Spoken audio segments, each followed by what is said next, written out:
मेरी प्रशासनिक कहानी। मैंने विभिन्न प्रशासनिक पदों पर कार्य किया है और इन पर कार्य करने के पहले मेरा बैकग्राउंड कहाँ से बना, कैसे बना, मैं कैसे मोटिवेट हुआ प्रशासन में जाने के लिए, जहाँ जाने का मेरा बिल्कुल मन नहीं था। बहुत सारी बातें अपने जीवन से जुड़ी आप लोगों को बताता रहूँगा। सुनकर आप लोग मोटिवेट होंगे। बीच बीच में सारगर्भित करने के लिए बहुत से थिंकर्स के थॉट्स भी दूंगा। निबंध के विषय भी आपको मिलते जाएंगे और बहुत कुछ ऐसा मिलेगा जो आपके काम का होगा।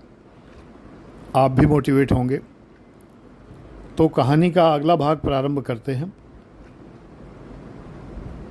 जब मैं छोटे क्लासों में था, 6, 7, 8, 9, 10th, उससे पहले से ही कक्षा 5 से ही प्रशासन का अनुभव मुझे मिलना प्रारंभ हो गया था। अब आप कहेंगे कक्षा 5 में प्रशासन का अनुभव। कक्षा 4 का तो विशेष मुझे याद नहीं है, लेकिन कक्षा 5 का याद है। मैं सभापति हुआ करता था। मुझे सभापति बनाया गया था। शनिवार को बाल सभा होती थी। सारे बच्चे टाट पट्टी पे बैठते थे और मैं कुर्सी मेज़ लगाकर बैठता था। सारे क्लास ही टाट पट्टी पे हुआ करते थे। ज़मीन में बैठकर ही पढ़ाया जाता था। तब मैं भी ज़मीन में ही बैठता था, लेकिन शनिवार के दिन मेरा स्थान ऊंचा हो जाता था और मैं मेज़ कुर्सी पे बैठा करता था। बाल सभा होती थी। बच्चे कविताएं पढ़ते थे, कुछ याद करके आते थे वो पढ़ते थे, कुछ खिलौने लाते थे उनसे खेलते थे और कुछ करतब दिखाते थे, कुछ डांस दिखाते थे, कुछ गाना गाते थे और उसका बाकायदा एक एजेंडा होता था। मैं शब्द मुझे अब भी याद है, ये शब्द पहली बार मैंने तभी सुना था। एक एजेंडा होता था और मास्टर फूल सिंह जो थे हमारे अध्यापक, वो इसको मैनेज किया करते थे। मैं आधारिक प्राथमिक परिगणित विद्यालय में पढ़ता था। परिगणित यानी अनुसूचित जाति, आधारिक प्राथमिक यानी कि बेसिक प्राइमरी स्कूल, बेसिक शिक्षा स्कूल का प्राइमरी स्कूल। लेकिन वो विशेष स्कूल था उन बच्चों के लिए जो बच्चे शेड्यूल कास्ट के थे। लेकिन मेरा एडमिशन मेरे पिता ने कह के करवाया था कि ठीक है, ये स्कूल जो है, अछूत स्कूल कहते थे उसको उस ज़माने में, तो ये अछूत स्कूल सही, इसमें अस्पृश्य बच्चे पढ़ते हैं। लेकिन मेरे बच्चे को पढ़ने से रोक तो नहीं सकते आप। अगर मैं अपने बच्चे को अपनी इच्छा से एडमिशन दिलाता हूँ तो आपको तो कोई एतराज़ तो नहीं होगा।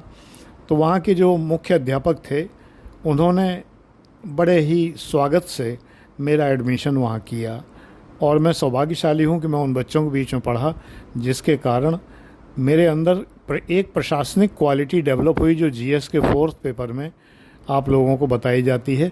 कंपैशन टुवर्ड्स वीकर सेक्शन, यानी जो वीकर सेक्शन है, कमज़ोर वर्ग है, उसके प्रति एक ख़ास कंपैशन, एक ख़ास समानुभूति, एक ख़ास एम्पैथी की भावना मेरे मन में पैदा हुई। उन बच्चों को मैंने नज़दीक से समझा जो निर्धन वर्ग के घरों से आते थे। मैं तो एक लेक्चरर का बेटा था, इस नाते निर्धन वर्ग से तो नहीं था। हाँ ठीक है, अमीर वर्ग से भी नहीं था, लेकिन मध्यम वर्ग से था। लेकिन जो बच्चे थे उसमें वो अस्पृश्य जाति के थे और ज़्यादातर बच्चे बहुत गरीब बच्चे थे। ज़्यादातर क्या, सभी बच्चे बहुत गरीब बच्चे थे। मैंने कभी उनके सामने अपनी अमीरी का प्रदर्शन नहीं किया। स्कूल में एक यूनिफॉर्म थी, नीली शर्ट और खाकी पैंट, हाफ पैंट, वही पहन के मैं भी जाता था। इसलिए कभी भी कोई अमीरी का प्रदर्शन करने का भाव वहाँ पे नहीं रहता था। उस ज़माने में विशेष बात ये हुआ करती थी कि लोग मिलजुल के ज़्यादा रहते थे। हिंदू मुस्लिम एकता भी बहुत अच्छी हुआ करती थी। आजकल थोड़ा सा समय बदला है, लेकिन उस समय अच्छी होती थी। हमारे यहाँ कुछ मुस्लिम बच्चे भी पढ़ते थे और कुछ सिख बच्चे भी पढ़ते थे जो अनुसूचित जाति से आते थे। सिखों में भी अनुसूचित जाति के बच्चे होते थे, तो कुछ सिख बच्चे भी थे जो अनुसूचित जाति से थे। तो मैं सभापति था, तो मुझे सभा का संचालन करना सिखाया गया था और वो मैंने सीखा था। और मेरे अध्यापक फूल सिंह जो थे वो इस बात से बड़े प्रसन्न थे कि मैंने ये बातें सीखी और मैं सभा का संचालन बहुत ही एफिशिएंटली, बड़े ही अच्छे तरीके से मैं करता हूँ। कक्षा 5 की बात है ये। कक्षा 5 में मैंने एक परीक्षा दी थी जो कि 27 मई 1964 को थी, 1964 में। वो परीक्षा थी वजीफ़ा की का एग्ज़ाम, इम्तहान है वजीफ़ा माने होता है स्कॉलरशिप। 5 रुपये महीने का स्कॉलरशिप जो था, उसके लिए वो परीक्षा मैंने दी थी। वो परीक्षा दे के मैं जब घर लौटा तो पिताजी ने पूछा क्या क्या उत्तर लिखे हैं, तो एक उत्तर मैं गलत लिखाया था। तो उसके लिए पिताजी बहुत खिन्न हो रहे थे और मुझसे कह रहे थे कि पता नहीं इसका ध्यान कहाँ रहता है। डांटते कभी नहीं थे, मारते तो थे ही नहीं कभी भी, बहुत लाडला पुत्र था। तो वो थोड़ा सा खिन्न हो रहे थे कि पता नहीं इसका ध्यान कहाँ रहता है, ज़रा सा दशमलव में मिस्टेक कर दी, नहीं तो पूरे में पूरे नंबर आते। 4 पेपर थे उस दिन, गणित का भी था, हिंदी का भी था, अंग्रेज़ी का भी था, और एक कक्षा 3 से अंग्रेज़ी हुआ करती थी उस ज़माने में। तो ये सारे पेपर जो है मैं दे के आया था। तो मेरे ऊपर बहुत हल्की फुल्की सी डांट पड़ रही थी। उसी समय पड़ोस से जो है एक लड़का दौड़ता हुआ आया। उसने कहा कि प्रधानमंत्री जवाहरलाल नेहरू की मृत्यु हो गई है और वो अब इस दुनिया में नहीं रहे हैं। ये सुनते ही जो है मेरे यहाँ रेडियो ऑन हो गया। रेडियो ऑन हो गया और 1962 में ख़रीदा गया था रेडियो। तो रेडियो ऑन किया गया, न्यूज़ सुनी गई, मोहल्ले के लोग आ गए सुनने के लिए। पूरे कस्बे में सिर्फ 2 घरों में रेडियो था। एक डॉक्टर भटनागर थे, उनके घर पे रेडियो था, और एक हम थे, हमारे घर पे रेडियो था, और कहीं पूरे कस्बे में रेडियो नहीं था। फिर बाद में सिंधी कॉलोनी में, पंजाबी कॉलोनी में भी रेडियो आ गए थे, क्योंकि ये लोग थोड़े से रिच हुआ करते थे। वहाँ सबसे पहले उन्हीं लोगों ने ख़रीदे थे। तो फिर ये न्यूज़ सुनी गई, फिर बात हो गई, मेरे ऊपर डांट पड़ना बंद हो गई, और जवाहरलाल नेहरू जी की मृत्यु की ऊपर चर्चा होनी शुरू हो गई। फिर खबरें आने लगीं कि तमाम लोगों ने देश के विभिन्न कोनों में आत्महत्याएं कर ली थी जवाहरलाल नेहरू की मृत्यु से व्यथित होकर, दुखी होकर।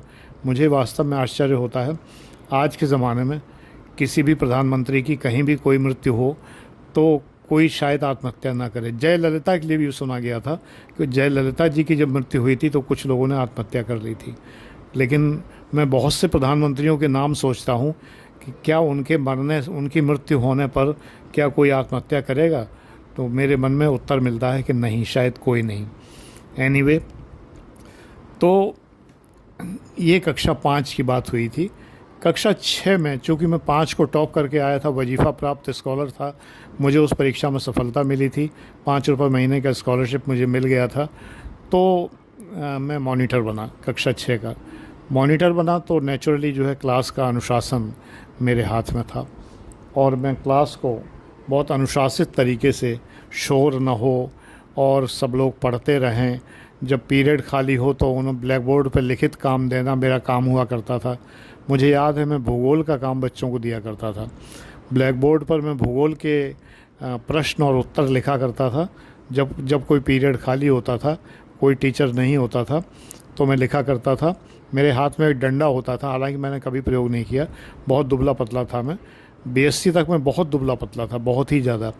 तो डंडे को प्रयोग करने का कोई न तो अवसर आया, ना मेरी पर्सनैलिटी थी कि मैं डंडे का प्रयोग करूं। लेकिन मॉनिटर के हाथ में एक डंडा रखा जाता था, चिकना डंडा काले रंग का होता था, वो दिया जाता था। वही बैटन, प्रशासनिक बैटन, जब मैं असिस्टेंट कमिश्नर हुआ तो मैंने वो प्रशासनिक बैटन अमरोहा से ख़रीदी, सराय तरीन से सींग की बनी हुई, जो कि एक अधिकारी के हाथ में रहती है। आपने पुलिस अधिकारियों के हाथ में, डीएम एसएसपी के हाथों में देखा होगा, बैटन कहते हैं उसे। तो वो बैटन राजदंड का प्रतीक है, मैंने तमाम वीडियोस में दिखाया भी है। तो वो बैटन जो है वो मैंने तब ख़रीदी, वो मुझे कक्षा 6 से ही मिल गई थी। तो प्रशासन का एक अनुभव मुझे कक्षा 6, 7, 8 में लगातार मॉनिटर रहा, हर कक्षा में मॉनिटर रहा। कक्षा 11 में मैं मॉनिटर कम कैप्टन, यानी खेलों का भी इंचार्ज बनाया गया। हालांकि मैं बिल्कुल इंटरेस्ट नहीं था मुझे खेलने में, तो मुझसे कहा गया कि आप खेलो ना, लेकिन खेलने वालों को देखो। तो मुझे कैप्टन भी बनाया गया। तो मैं खेल भी देखता था, खिलाड़ियों को अरेंज करता था, उनके खेलने के घंटे निर्धारित करता था और उन्हें तरह तरह से खिलवाता था। खुद नहीं खेलता था क्योंकि मुझे खेलने में कोई इंटरेस्ट नहीं था। ना मैं एनसीसी मैंने ज्वाइन की थी, ना मैंने कोई खेल ज्वाइन किए थे, बस ना स्काउटिंग ज्वाइन की थी मैंने। एक दो दिन गया ज़रूर था स्काउटिंग के क्लासेस में, रेड क्रॉस के क्लासेस में एक दो दिन गया था, और एनसीसी में भी एक दो दिन गया था मैं। लेकिन बाद में मुझे लगा मैं इतना थक गया, मेरे पैर भर गए बुरी तरह से, मैं बहुत थक गया, मुझे बुखार हो गया। पिताजी ने कहा कि ये तो नाजुक बच्चा है और ये सब नहीं कर पाएगा, तो वो मुझे नहीं दिलाया गया। तो इस प्रकार प्रशासनिक जीवन का अनुभव बचपन से ही मिलने लगा था और उसमें मैं बड़ा आनंद प्राप्त करता था। नो डाउट मेरी कोई इच्छा प्रशासनिक सेवाओं में जाने की नहीं थी, न मुझे कोई कहता था, न मेरे पिता ने कभी कहा था कि मेरा बेटा कलेक्टर बनेगा या डिप्टी कलेक्टर बनेगा या असिस्टेंट कमिश्नर बनेगा या ट्रेजरी ऑफिसर बनेगा या क्या बनेगा, उन्होंने कभी नहीं कहा था। उनकी इच्छा बस ये थी कि डिग्री कॉलेज में यूनिवर्सिटी में प्रोफेसर हो जाए, बस ये उनकी इच्छा थी। स्वयं लेक्चरर थे तो उनकी भी यही इच्छा थी कि मैं भी उसी लाइन पर उनसे थोड़ा ऊपर उठूं और यूनिवर्सिटी में डिग्री कॉलेज में प्रोफेसर लेक्चरर बनूं, ये उनकी इच्छा हुआ करती थी। तो आज के इस वीडियो में इतना ही, बाकी अनुभव मैं शेयर करता रहूँगा, आप लोग इसे लाइक कर रहे होंगे। अभी आगे इसमें बहुत कुछ आपको मिलना है। मेरे माइंड में जो बातें हैं वो ऐसी अद्भुत बातें हैं कि धीरे धीरे करके आप कहानी सुनते सुनते ही आपको तमाम चीज़ें क्लियर हो जाएंगी और तमाम बातें क्लियर होंगी। मैं तमाम वो बातें आपको बता पाऊँगा जो मैं आपको पढ़ाना चाहता हूँ। बातों बातों में ही मैं पढ़ा दूँगा, निश्चिंत रहिए। Thank you.